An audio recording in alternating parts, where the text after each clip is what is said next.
सिरमौर में अंतर्राष्ट्रीय श्री रेणुका जी मेले का समापन समारोह में राज्यपाल ने की शिरकत। युवाओं को नशे से दूर रहने का किया आग्रह।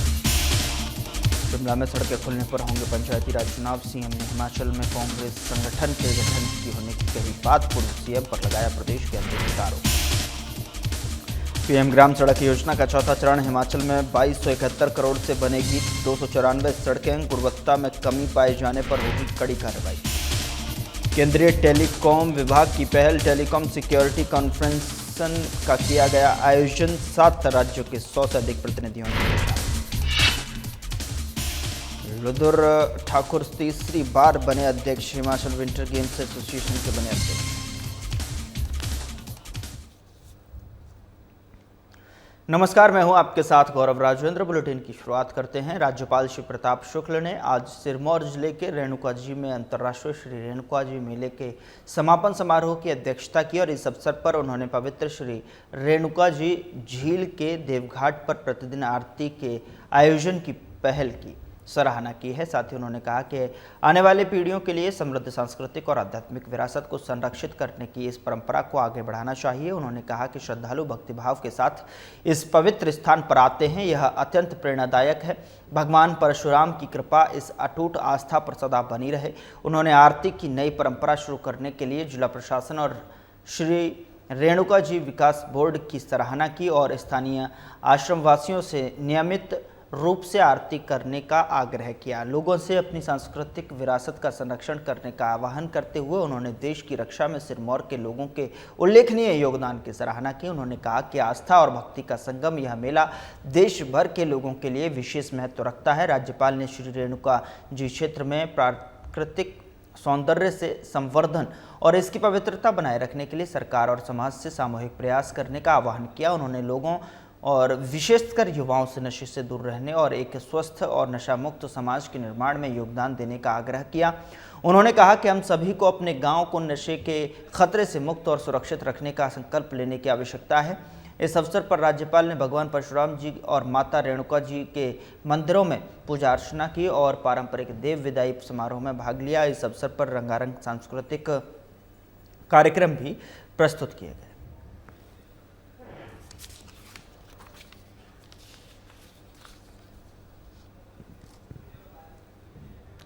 हिमाचल प्रदेश के मुख्यमंत्री सुखविंदर सिंह सुक्खू ने शिमला में पंचायत चुनावों को लेकर सरकार की स्थिति स्पष्ट की है। उन्होंने कहा कि राज्य में पंचायत चुनाव समय पर ही होंगे और सरकार चुनाव आयोग को पूरा सहयोग देगी।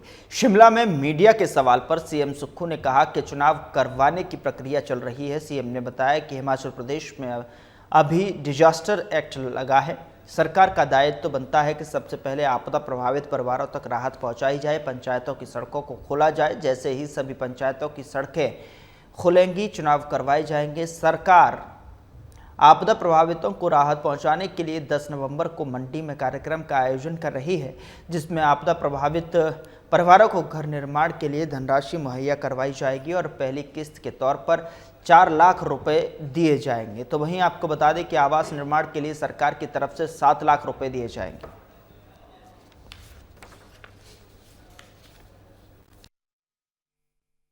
पावर प्रोजेक्ट्स के मामले में तो कॉरपोरेशन की बैठक ली।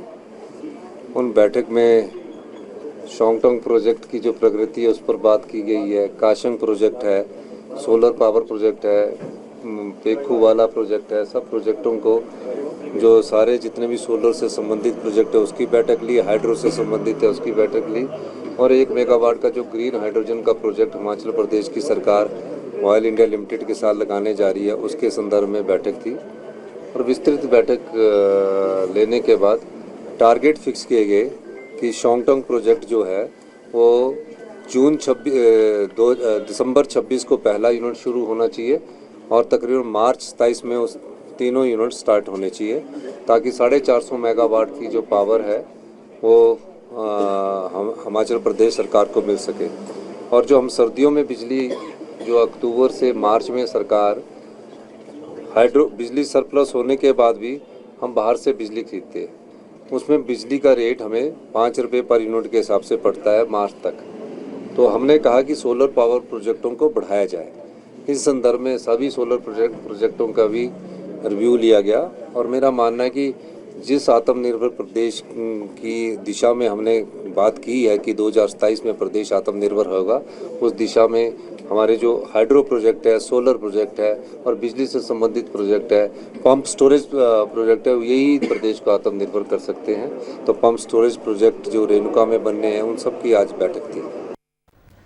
प्रधानमंत्री ग्राम सड़क योजना के चौथे चरण के तहत हिमाचल को 294 सड़कों की स्वीकृति मिली, जिनके लिए कुल 2271 करोड़ रुपए और करीब 1538 किलोमीटर सड़क निर्माण की मंजूरी दी गई है। लोक निर्माण मंत्री विक्रमादित्य सिंह ने कहा कि हिमाचल की भौगोलिक स्थिति को ध्यान में रखते हुए के लिए PMGS/1 की सड़कों की मरम्मत PMGS/4 के साथ किए जाने की विशेष रूप से स्वीकृति दी गई है। जहां निजी भूमि पर सड़क निर्माण होना है, वहां लोग जमीन की गिफ्ट डीड विभाग के नाम करें, ताकि पहाड़ी और ट्राइबल क्षेत्रों में सड़कें समय पर बन सकें। विक्रमादित्य सिंह ने कहा कि प्रदेश में टायरिंग का काम जारी है, लेकिन कई जगह पर गुणवत्ता को लेकर शिकायतें आई हैं, जिसके लिए सचिव की अध्यक्षता में कमेटी गठित की गई है। कमेटी 1 सप्ताह में रिपोर्ट देगी और लापरवाही मिलने पर कड़ी कार्रवाई की जाएगी। और एंटिसिपेटेड है कि इस वित्तीय वर्ष में भी करीबन 4000 करोड़ का नुकसान वो लोक निर्माण विभाग को हुआ है, मगर हम निरंतर उससे बाहर निकलकर रेस्टोरेशन का कार्य पूरी मजबूती से प्रदेश के अंदर करने का प्रयास हम कर रहे हैं। चाहे उसमें नेशनल हाईवेज़ है, जो उसमें भी हम उसको पूरा करने का प्रयास कर रहे हैं और उसके मेंटेनेंस के लिए अभी हाल ही में हमको 19 करोड़ रुपए अलग अलग जगहों पे उसके मेंटेनेंस, पैच वर्क्स और उसका RNR में वो प्राप्त हुआ है FDR के माध्यम से। और उसमें हम निरंतर ये प्रयास कर रहे हैं कि जल्द से जल्द उसमें कार्य हो, जल्द से जल्द उसमें रेस्टोरेशन के कार्य पूरे प्रदेश के अंदर चले और उनको पूरा किया जाए। दूसरा हमारा जो मुख्य लक्ष्य अभी है, क्योंकि आजकल सीज़न भी प्रदेश के अंदर अच्छा है, मौसम अच्छा है और जो हमारे टारगेट्स हमने सेट किए हैं एनुअल मेंटेनेंस प्रोग्राम के तहत, AMP के तहत, उसमें हमारा जो टायरिंग का कार्य है वो पूरे प्रदेश के अंदर चला हुआ है। और बतौर लोक निर्माण मंत्री मैं इस चीज़ का संज्ञान भी लेता हूं और मैंने अपने सेक्रेटरी से भी इस बात की चर्चा करी है कि कई जगहों पे हमें गुणवत्ता की कमी देखने को मिली है। कई जगहों पे जो टायरिंग की क्वालिटी हो रही है वो सही मापदंड से नहीं हो रही है, या उसमें ऐसी रिपोर्ट्स आ रही है मीडिया के माध्यम से, लोगों के माध्यम से, रिप्रेजेंटेशंस के माध्यम से कि कई जगहों पे उसमें कमी पाई गई है। तो इसके लिए मैंने सेक्रेटरी के अध्यक्षता में एक कमेटी का गठन भी किया है और उसमें ENC जो हमारे प्रोजेक्ट्स है, ENC दूसरे मेन ENC है, उनको उसमें डाला गया है।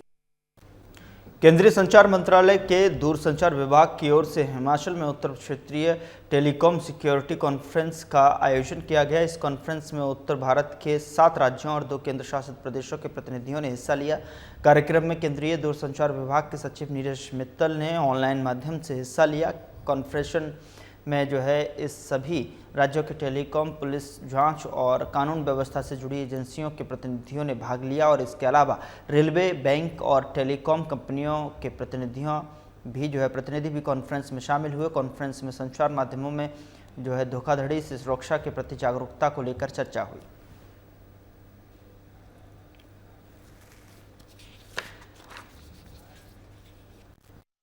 हमारा डिपार्टमेंट ऑफ टेलीकम्युनिकेशन एक रेगुलर बेसिस पे जोनल कॉन्फ्रेंसेस करता है, जिसमें हम टेलीकॉम सिक्योरिटी के बारे में जो भी कदम हमारा डिपार्टमेंट उठा रहा है और जो सहयोग हमें अपने पार्टनर्स, जिसमें कि हमारे टेलीकॉम सर्विस प्रोवाइडर्स हैं और लॉ एनफोर्समेंट एजेंसीज़ हैं और वेरियस बैंकिंग और फाइनेंशियल इंस्टीट्यूशंस हैं, इनसे जो भी हमें सहयोग और एफर्ट्स की ज़रूरत होती है उस पर हम लोग एम्फेसाइज करते हैं। तो ये जो आज की कॉन्फ्रेंस हम लोग अपने नॉर्थ जोन फील्ड यूनिट, जिन्हें हम LSAs कहते हैं, उनके लिए कर रहे हैं। इसमें 7 हमारे स्टेट्स के पार्टिसिपेंट्स हैं और यूटी, लद्दाख, चंडीगढ़, इनके भी रिप्रेजेंटेटिव्स हैं। आपने जैसे देखा होगा कि एलईएस जो लॉ इन्फोर्समेंट एजेंसीज़ हैं, जो कि स्टेट पुलिस से लेकर के और जो सेंट्रल एजेंसीज हैं, वो सबके रिप्रेजेंटेटिव्स इसमें भाग ले रहे हैं। हमारे टीएसपी के रिप्रेजेंटेटिव्स हैं और हमारे फाइनेंशियल इंस्टीट्यूशंस के। जो मुख्य बिंदु या मुख्य उद्देश्य है इस तरह की कॉन्फ्रेंसेस का, कि जो भी हमारे डिपार्टमेंट में नए इनिशिएटिव्स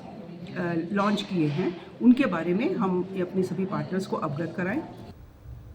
उधर Himachal Pradesh winter games association के चुनाव आज मनाली में संपन्न हुए हैं, जिसमें मनाली के लुदर ठाकुर को एक बार फिर से अध्यक्ष बनाया गया है। वहीं पीटी अंगंध को उपाध्यक्ष बनाया गया है। बता दें कि ये चुनाव सर्वसम्मति से पत्रकारों से बातचीत करते हुए लुदर ठाकुर ने बताया कि एक बार फिर से उन्हें अध्यक्ष पद मिलने से एसोसिएशन के प्रति उनकी जिम्मेदारी बढ़ गई है।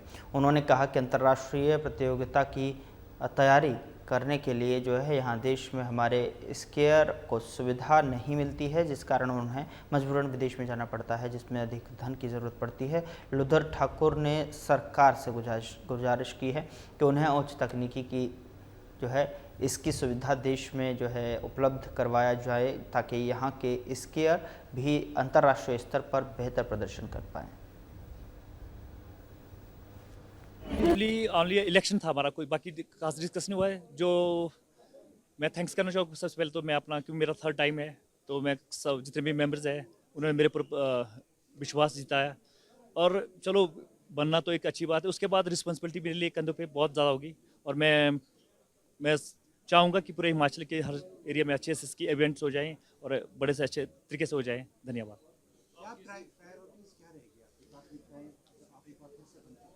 मैं सबसे पहले ये चाहूँगा कि काफ़ी सालों से लेस ऑप्शनों की वजह से हमारा नेशनल नहीं हो रहा है। सबसे पहले तो हमारा, क्योंकि नेशनल होना चाहिए, क्योंकि हमारे नेशनल होने से बच्चों के लिए फ़ायदा होता है, उससे अब उनको जॉब्स मिलते हैं, हमारा वाइस में सबको मिलता है। इसके लिए साथ मैं चाहता हूँ कि ज़्यादा से ज़्यादा सबसे पहले नेशनल गेम्स हो। और मैं अभी कुछ दिनों जाके सरकार से मिलके इसका नेशनल के बारे में डिस्कस करूँगा। हम कई सालों से, क्योंकि मैं खुद एथलीट रह चुका हूँ और मैं इंडिया के लिए बहुत खेला हूँ, क्योंकि हमारा इंफ्रास्ट्रक्चर का जो भी प्रॉब्लम्स है बहुत इंडिया में बहुत लेस है। हमारा जितने भी हमारे जो भी अभी चाहे ओलंपिक की ट्रेनिंग कर रहे हैं, चाहे जो भी है, जो प्रैक्टिस कर रहे हैं, जो क्वालिफाई करने की कोशिश कर रहे हैं, सब फॉरेन में करना पड़ता है हमें, क्योंकि आपको पता है कि यूरोप में जाके बहुत एक्सपेंसिव गेम है ये। तो मैं गवर्नमेंट से दरख्वास्त करता हूँ जो भी आएगी कि हमारा यहाँ रिजॉर्ट तैयार करें, तो हमारे अच्छे से और बेचे बच्चे तैयार हो सकते हैं। फिलहाल बुलेटिन में इतना ही। नमस्कार।